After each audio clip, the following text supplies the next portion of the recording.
The deadliest thing that can happen to a free country is not invasion. There is a third thing in the room, and it does not care which team wins. So what is it? It's not a who, it is a what, a dynamic. Every one of those values has been quietly drained for 60 years. You can have a rich country full of people who have lost the thing that made them, and then the collapse comes from inside, and it comes fast. 6 moves. Now the good news, every move has a reverse. I'm not going to tell you how to save a country today. I'm going to tell you how to destroy one. Imagine you wanted to bring down the strongest, freest nation on earth. You cannot beat it with an army. So you take it apart from the inside, quietly, one wall at a time, while everyone argues about the paint. And here's the chill. Every step is already in place and running. In your kid's classroom, in your tax code, in your Social Security statement. Does that make any sense to you? It should not. Welcome, patriots, to this edition of Common Sense for America. I'm Bruce Rutherford, your host and commentator, coming to you from the beautiful Westwood Golf Club in Houston, Texas. If you're watching on YouTube, please hit that like button and subscribe. Now, let's dive in.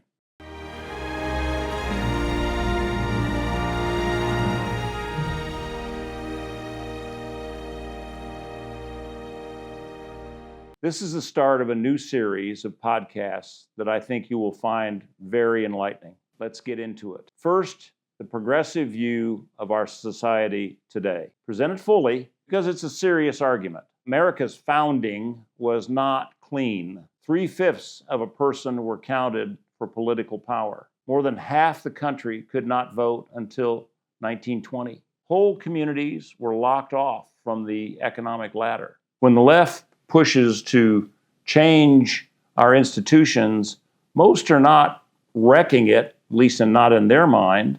They think they're not wrecking anything. They believe they are finishing or correcting the flaws in our founding documents and ideas. And the inequality they point to actually happened. Those grievances are not invented. They are not entirely wrong. Now, the conservative read, this is just as serious. The conservative read is a nation is not held together by wealth. It's held together by trust, by self-reliance, by a shared story, by the belief that your vote counts and that your work pays off. Every one of those values has been quietly drained for 60 years. You can have a rich country full of people who have lost the thing that made them, and then the collapse comes from inside, and it comes fast. On that, the right is not wrong either. Both sides are describing the same wound from a different angle. The left has the grievances right. The right, the conservative side, has the trajectory right. But here's the real problem. It's still not a two-sided fight. It's not my team versus yours, and that the right is the direction, or the left is the direction. There is a third thing in the room, and it does not care which team wins. I'm not going to hand you a villain with a name. I'm not going to point you to a secret room, no cabal, no mastermind. If I told you that, you'd be right to change the channel. So what is it? It's not a who, it is a what, a dynamic. The dynamic is divide and conquer, dependency, short-term thinking. It runs on its own and rewards anyone who feeds it, red jersey or blue jersey. And here is its playbook. 6 moves in a playbook.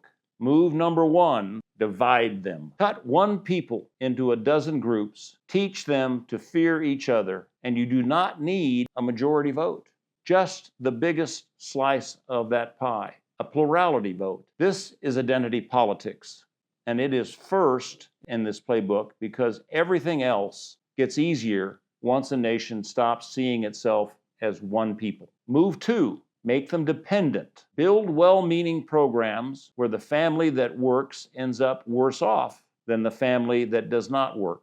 Punish self-reliance and subsidize its opposite. And in one generation, capable people learn not to try.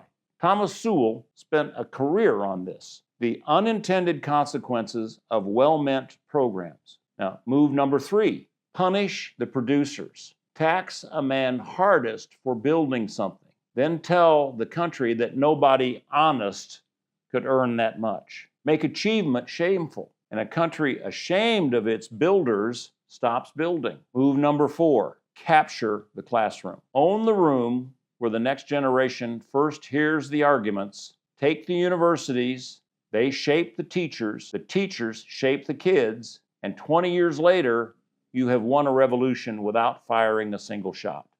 Move number 5, break the ballot.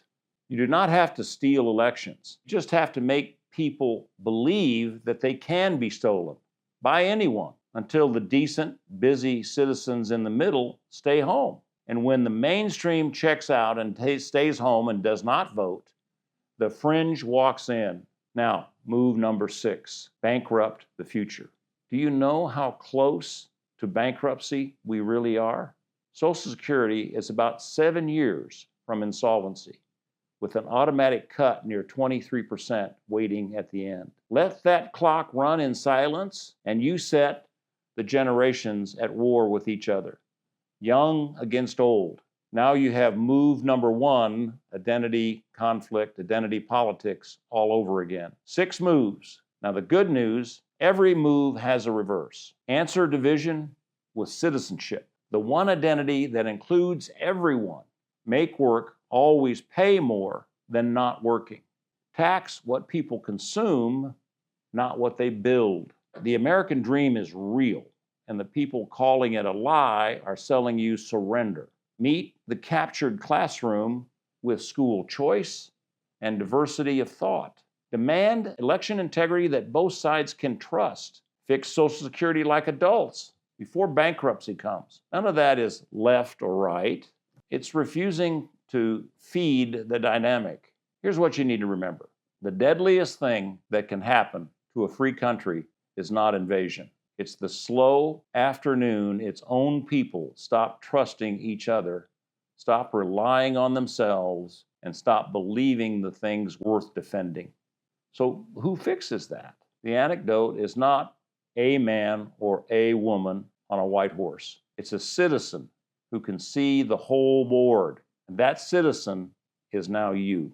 Talk about this at your dinner table tonight. Walk the 6 moves through with your family. Tell me in the comments section which one is the furthest along. And where have I got it wrong? Tell me if you think I've got it wrong anywhere, because this show only works if you can push back. Next time, we examine move number 1, identity politics, in great detail. Until then, may God bless you and yours, and God bless America.